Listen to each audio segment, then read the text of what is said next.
বন্ধুগণ, গনগনে আঁচের মধ্যে শুয়ে এই শিখার রুমাল নাড়ছি।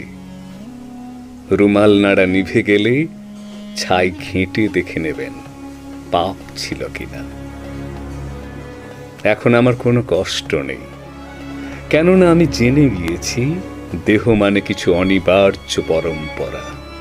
দেহ কখনো প্রদীপ, সলতে, ঠাকুর ঘর। তবু তোমরা বিশ্বাস করনি।